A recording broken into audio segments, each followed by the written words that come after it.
Hey everyone, welcome to another edition of Unravel Your Mind. We're here to transform relationships to love and life. And I'm excited to be here because I've been away for 10 days in Italy and had an amazing trip. So there's several questions lined up. But before we get into the questions, I wanted to just cover off on a few things that I thought were really interesting and things to share from my trip.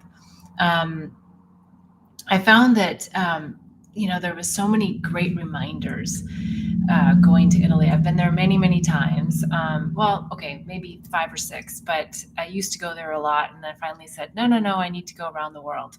I don't want to keep going back to the same place. And going back there now, many years later, was just really spectacular in so many ways because it was a great reminder of a lot of things that I think the Italians do so well. And from a spiritual sense, they really are in this incredible place of loving life and enjoying life. And so I jotted down a few things that I wanted to just share as wonderful reminders for all of us when we're navigating through the thick, slower vibrational world of the third dimension, and how we can still live here, be here now, and show up in a different way. I think one of the first things that came to mind was just a great reminder of community. I was in Puglia, which is down close to like where the spur of the boot would, where the spur of cowboy boot would be. It's like that area. And it's still full of tourists, but not as much as some of the other places in Italy, like Rome and Florence. And so it was nice to be part of these communities. Like there was lots of little communities that were day trips, and we went around Astuni and Cisternino and Polignano. And there were so many fun places, and they all had a different feel to them.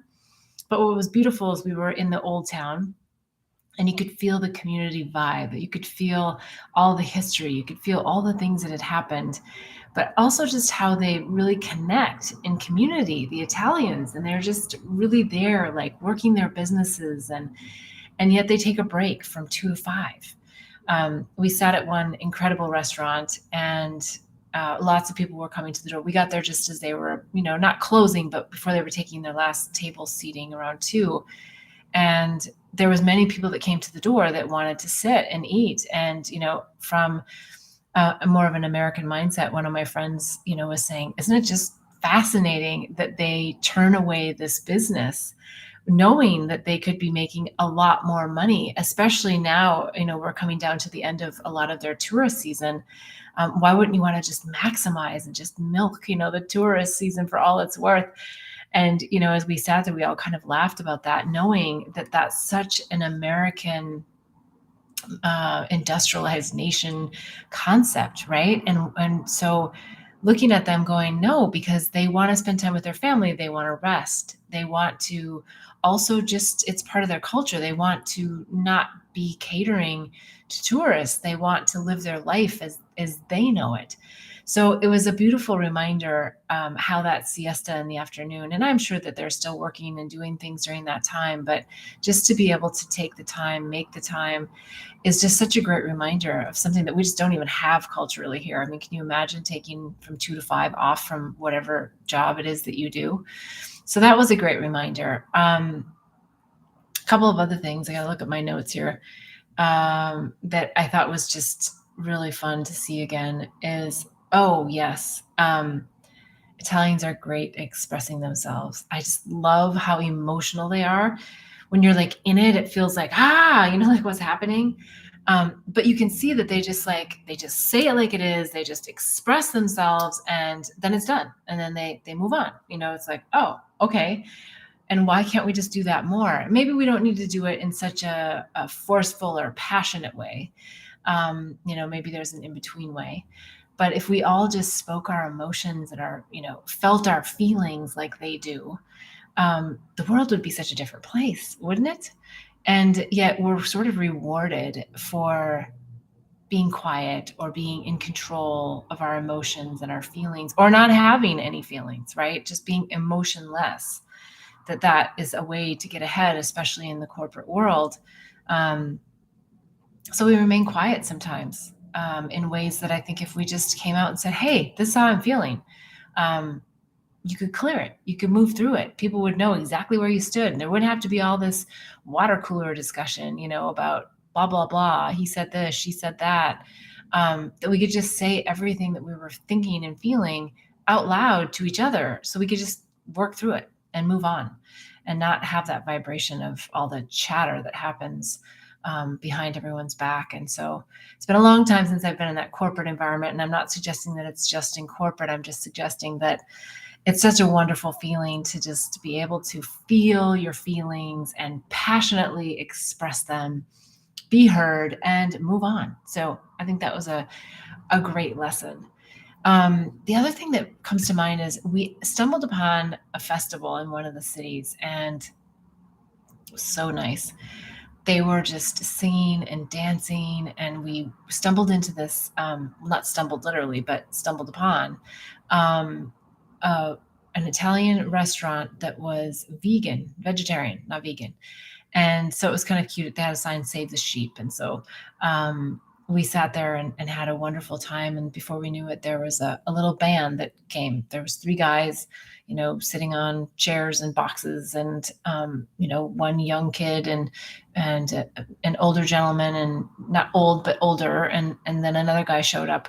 They were all just playing instruments, and it was incredible. The music that they played, they didn't have any big soundboards. They just, like, the three of them just showed up with their instruments and just started harmonizing and playing. And everyone in the restaurant was just, dancing and moving with the music. And there was two kids sitting on the step, because it was like a little tiny outdoor patio. And then there was like these steps that led up to someone's home.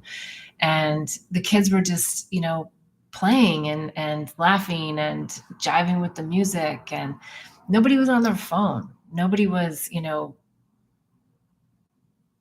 distant or disassociating themselves or not participating. Everybody was in on this. People would come walk by the little patio area, because it was kind of in this corner, and they would listen and they would cheer, and it was so much fun. And then we walked down the street after, having a few bites to eat, and bumped into a bunch of people dancing and playing more music and expressing themselves.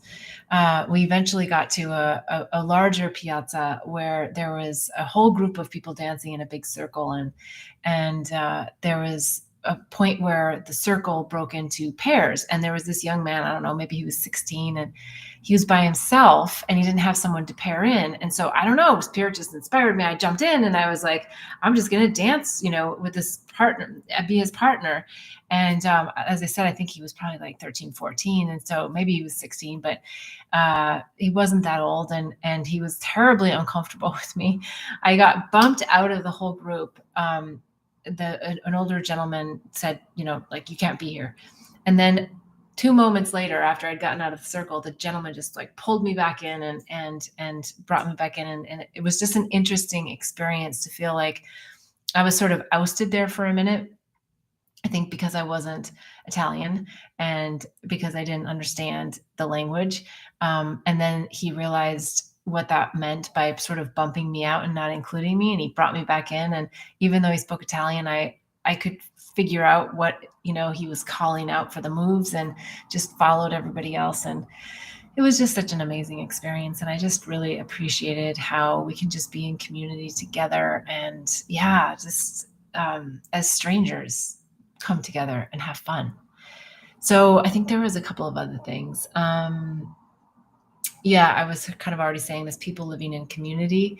The small villages just create this incredible connection. And you may know, if you've read my book, Angels, Herpes, and Psychedelics, that I grew up in a town of like 2,500 people. So I'm from super small town, and I understand the value of that connection that you have, where people know you walking down the street, where virtually everyone, actually, and everyone knows you. They know your parents. They know everything about you, whether you want them to or not.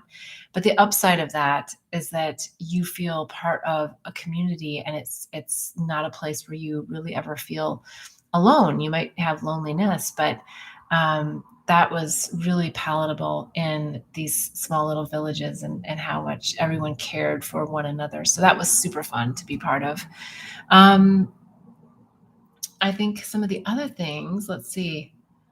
Oh, and just, the idea of being on holiday, as Americans, we go sort of for those quick 1 weekers. And I was there for 10 days, so that was nice. It was a good time to just really step out of the US. And, after coming back from living in Asia for 7.5 years, I remember that feeling of always dipping back into the US, and feeling the vibration. And I'm not suggesting it's bad. I'm just saying that it's heavy and it's hard, and it's very separate, and people feel a sense of separation, I think, here more than a lot of places in the world.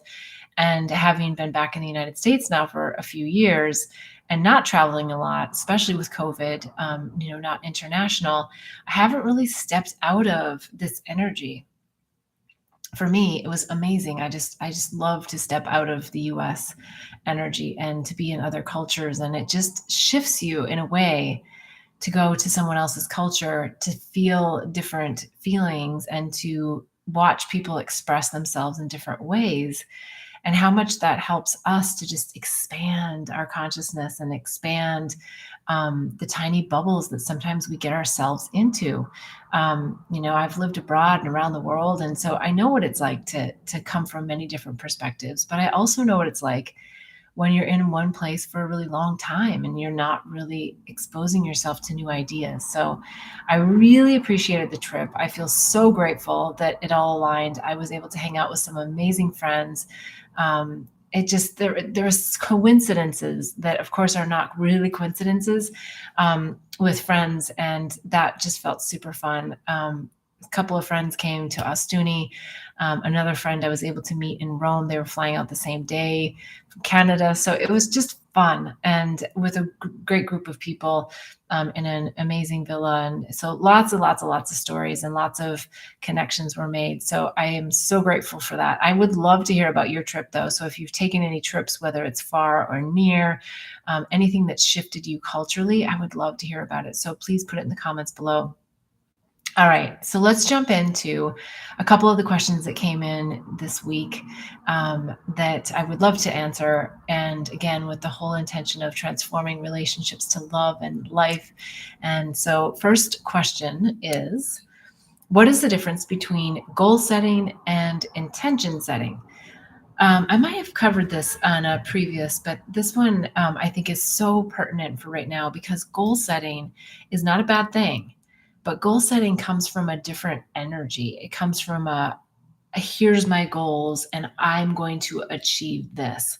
Again, nothing wrong with it, but intention setting puts you into a space where you're really working with the universe and with spirit and with energies, saying, here's my desires. Here's my desired state, and help me to align this, so that you're not doing it all on your own, right? That's another illusion that we've created, that we're here to actually do something ourselves on our own. And when we really tap into spirit, we tap into the universal energies, whatever you want to call it, the law of attraction, all of these things play into it. When we believe that we are worthy of whatever it is that we're desiring, when we know that it is our birthright of abundance, that we can set an intention, and that then the universe can just align. And the hardest thing to do for most of us is just to get ourselves out of the way. So intention setting comes with a bit of a different energy of, as I said, really working with the universe. Whereas goal setting can be a little bit more in the masculine, like, I will do this, I will accomplish that. And I think we can still reach our goals. But I would encourage people to think more about your desires, because desire is also based on emotion, and it's based on, what are the core emotions that I want to feel? What do I want to experience? How do I want to feel about something, as opposed to, what do I want to get? How do I, what do I want to have from a material world? It's getting to the core of, how do I want to feel, whether it's in a relationship or in a purpose that we're playing out in a job or a career.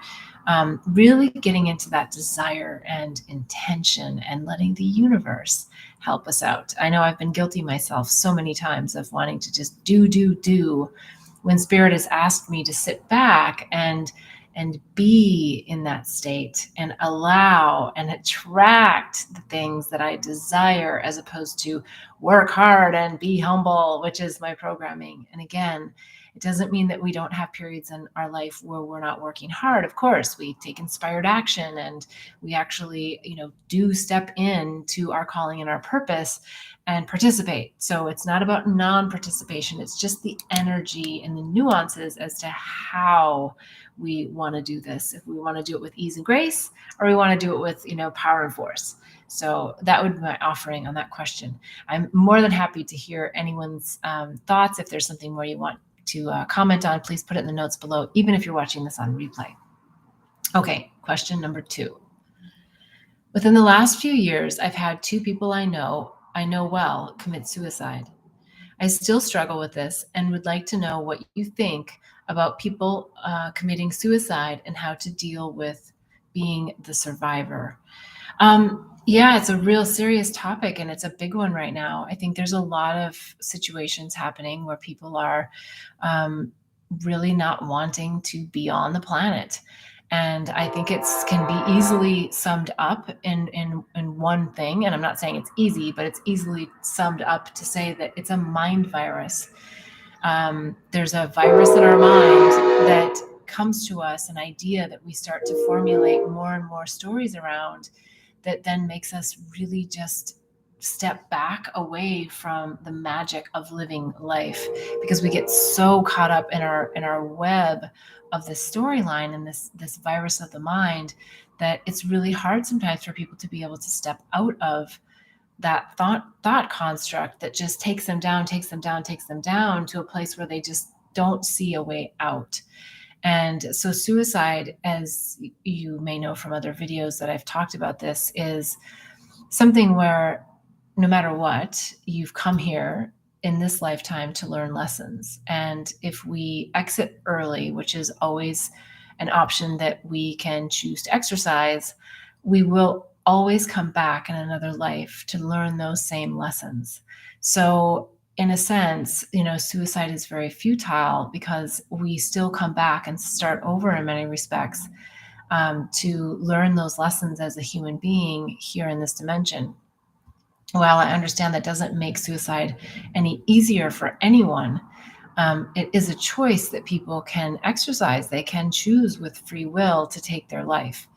Now, what I would hope is that we, as light workers, and anyone watching this channel certainly has some level of deep compassion and empathy for others, that we really help shine our light and show the way for others.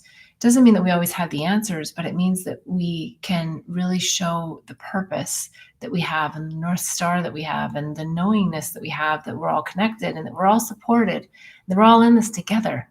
So I think it's a time where we really want to sit with this and know that we're here to help each other, our brothers and sisters, as we navigate this journey. Now, I know for the people, because the second part of the question was, how to deal with being the survivor, right? So you're the one that's left here, and suicide brings shock and awe and trauma. And so I think it's so important that when something like this happens, no matter how close the person is to you or how distant the person may be, that you really feel into that trauma that it causes, and that you deal with the emotion of it, that you feel it, and that you find ways to release it.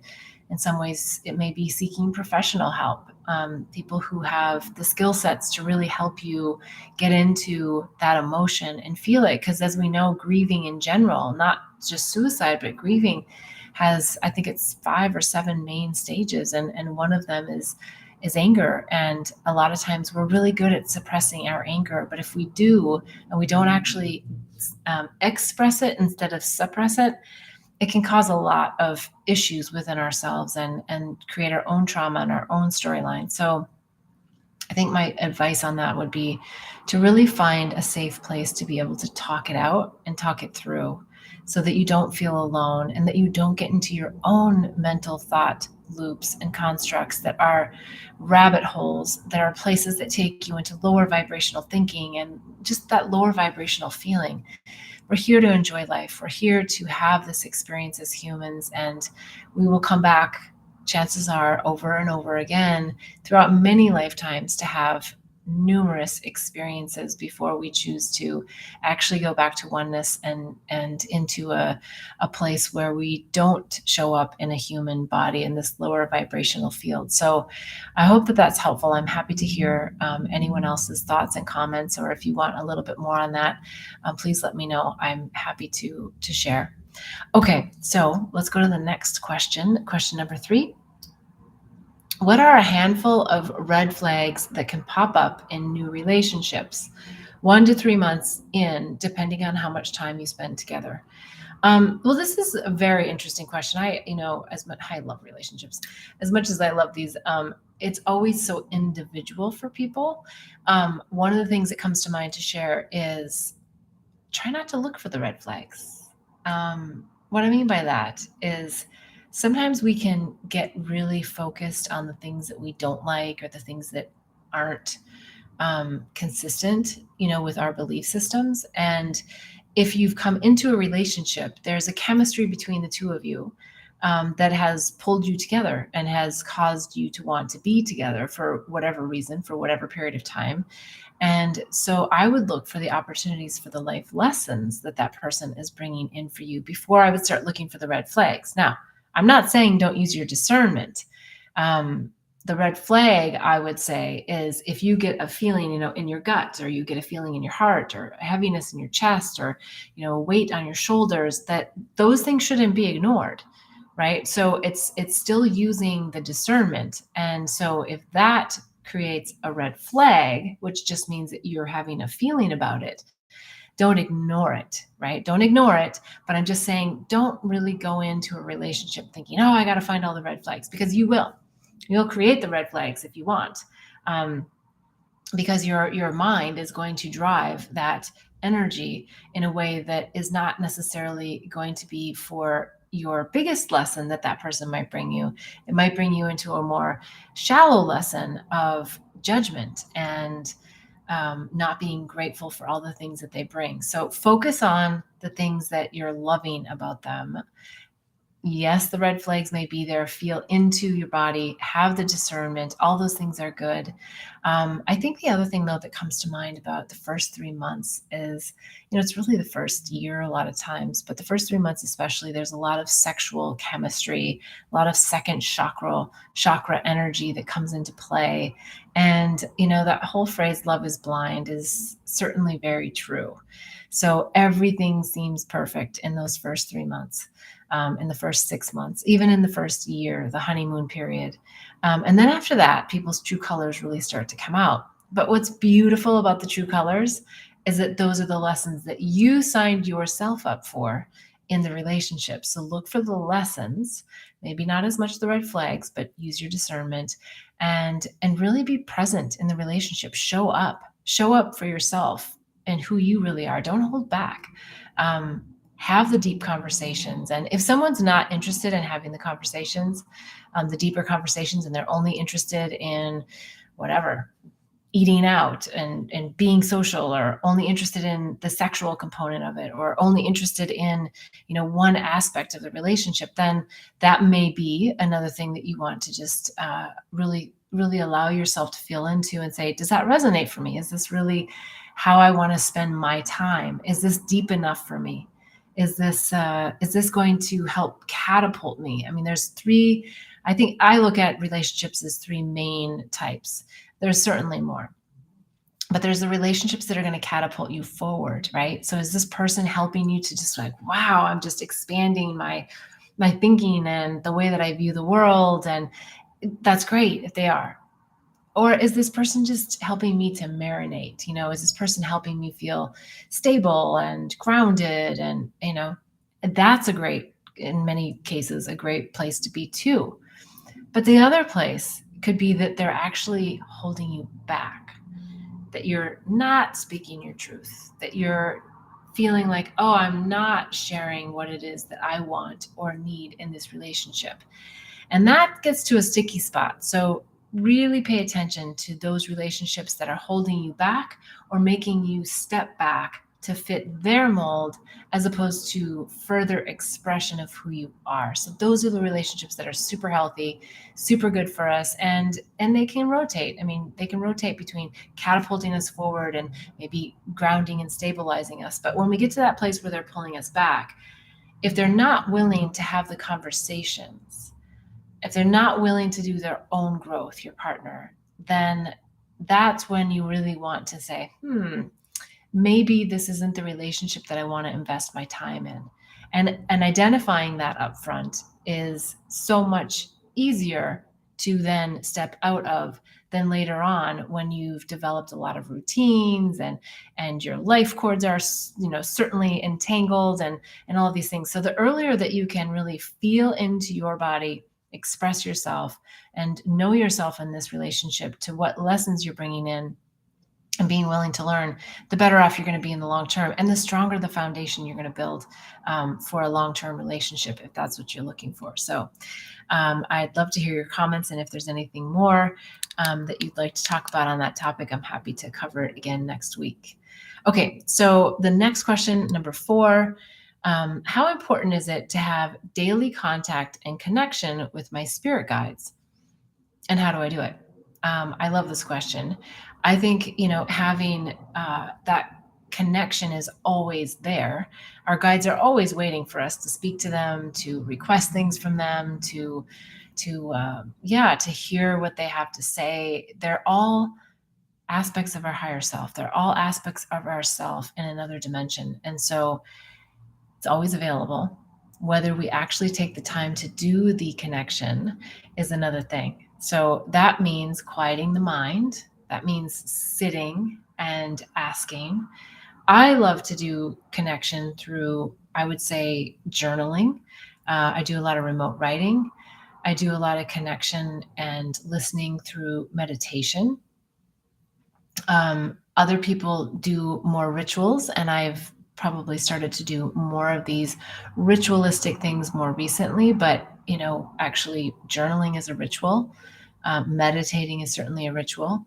I do a lot of cards. I have a lot of angel cards and starseed cards and tarot cards and different cards that it's my way of really putting my energy into the question or the ask and shuffling the deck and seeing which card pops out, or putting my hand, spanning them out and putting my hand over and getting which card is calling out my name, and then getting the message from that. So there's lots of ways that I think we can connect into our spirit guides, but the most important is simply to have the intention to do so, is simply to request and say, hey guides, I'm here. I would like to get more information. I would like to feel more connected. I would like to feel less alone in the universe. And I guarantee that there will be ways that your guides will show you that they are there for you. Not necessarily in the ways that you're wanting or thinking always. And sometimes it is. Sometimes you can say, just show me a sign, or, help me with this, show me this, and that specific thing can happen. But I also don't want to set it up where you then become disappointed that that specific thing didn't happen. And so sometimes the more we can leave it open, say, show me you're here, show me a sign. Those are the coincidences and the things that happen in our life that are just really fun to experience. And so your guides are waiting. So absolutely, every day, connect with your guides in some way, shape, or form, whatever way works for you. But it always involves some element of quieting the mind, because when the mind is active, it's very challenging to be able to get those downloads and those hits, and to calm and to hear and to listen and to be part of source. So super important as we move into everything that's coming in the future, in the very near future. And it's already happening, but you guys know that. You're astute enough to know that we're moving into an incredible time. In some ways, it's going to feel very difficult. And the more we can transcend and unravel our minds, right, the more we're going to be able to sustain a peaceful state of heaven on earth, and not this chaos that is swirling and cantankerous, and the separation that is happening out there, especially as the political things ramp up.